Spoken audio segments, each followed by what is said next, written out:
Danny, you hear me?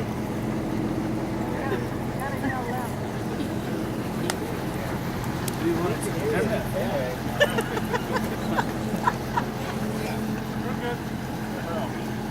Turn that fan on. Okay. It's hot.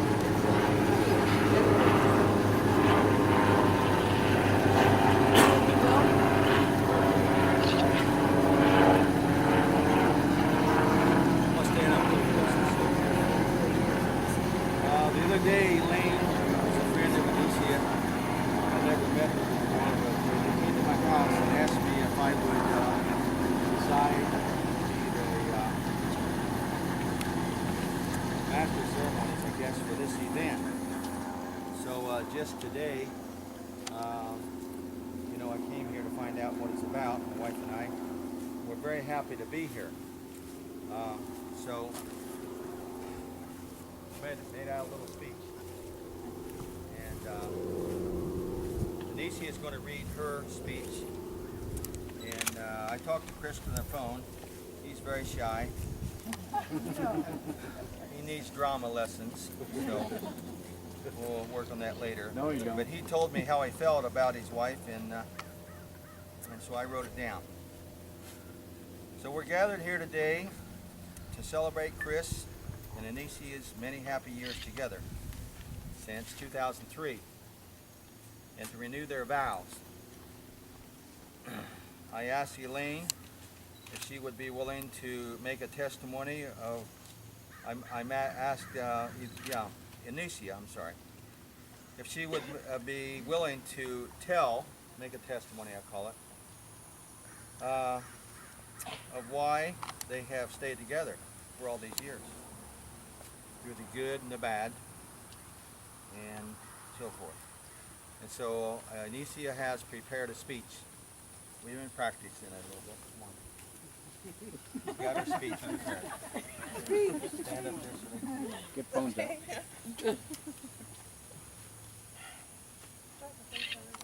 Yeah, no. You do whatever you want. Okay.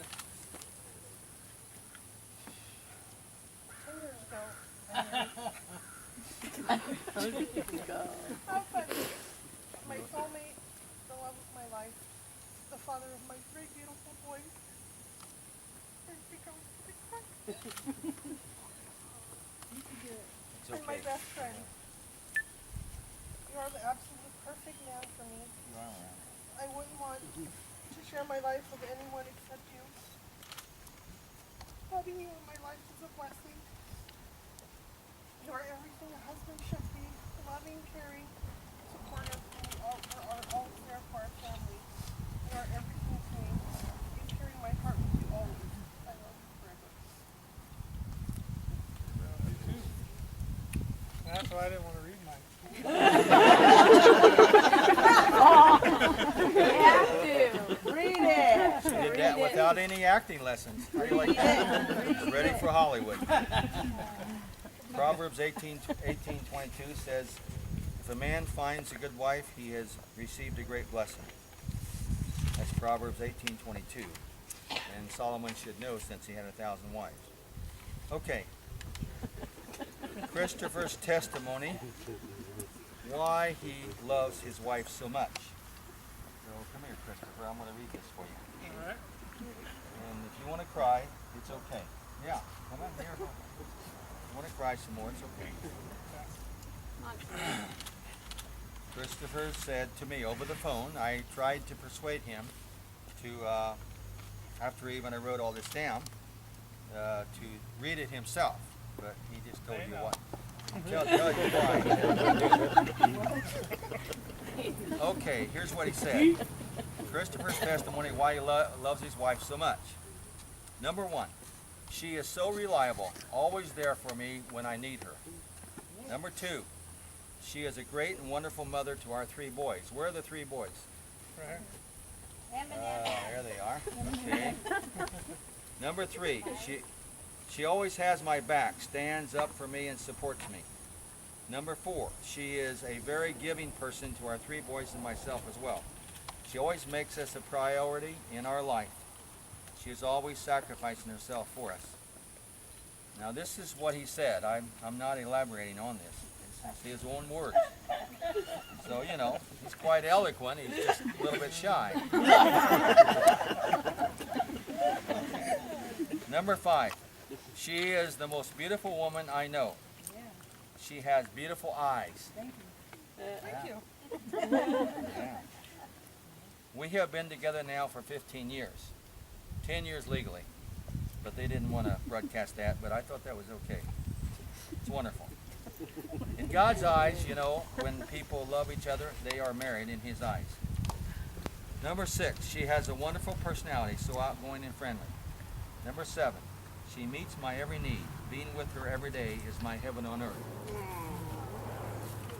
Okay. Couldn't have said it better myself.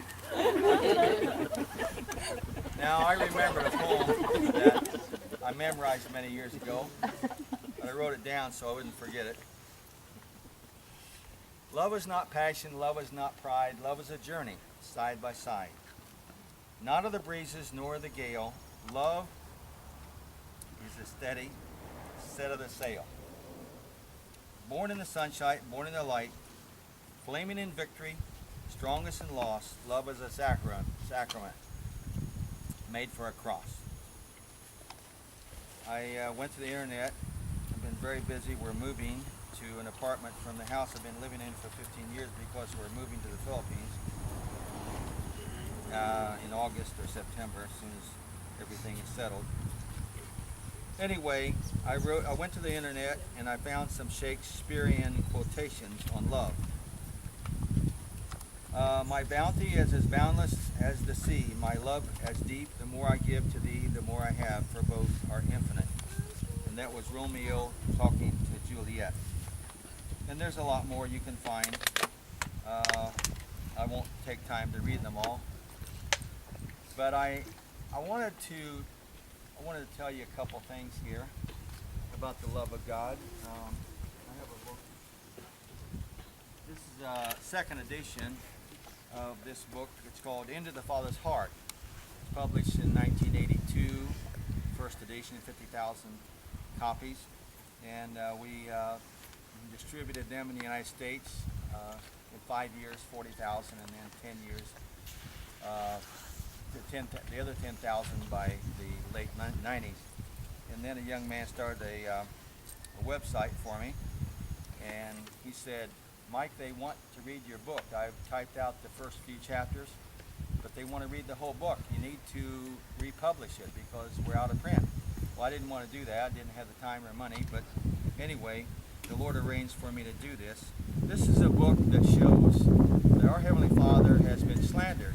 He's been accused of all the bad things going on in the world, like even the insurance companies call bad things acts of God, right? And I saw something on the internet the other day. Pastors were trying to answer people's questions about why is the Old Testament make God out to look like a genocidal God? And they trying to answer that. I didn't think they gave very good answers, but they were trying. There's a lawyer prosecuting a defense lawyer down in Georgia, and he wrote a book about the Old Testament. It's the best article I ever wrote. It goes along with what I have written. So this 602-page volume goes into the Father's heart, shows he's never hurt or killed anybody. He's innocent of all the charges. And he wants us to be a witness to that. But how can you be a witness unless you know the facts of the case? That's why they have court trials and juries. Jesus came to justify or acquit us of the charges that Satan has brought against us. As a memorial of this event, I talked to Elaine and Anicia, if anyone would like to have a copy of this book today, it's a free gift from my heart to yours. But I only want people, I want you to listen to this. If you have read the Bible, or even if you haven't read the Bible, but everybody knows about the Bible, whether they read it very much or not. But if you would sincerely like to read this and know about our Heavenly Father, what I just said, I have a few copies, and I will let you have one. I'll even sign it for you. Okay, last thing I want to do before I have a prayer, I would like to know how many couples here, how many married couples do we have here? Okay, don't be shy. Okay, what I would like to do is if any of you are willing to renew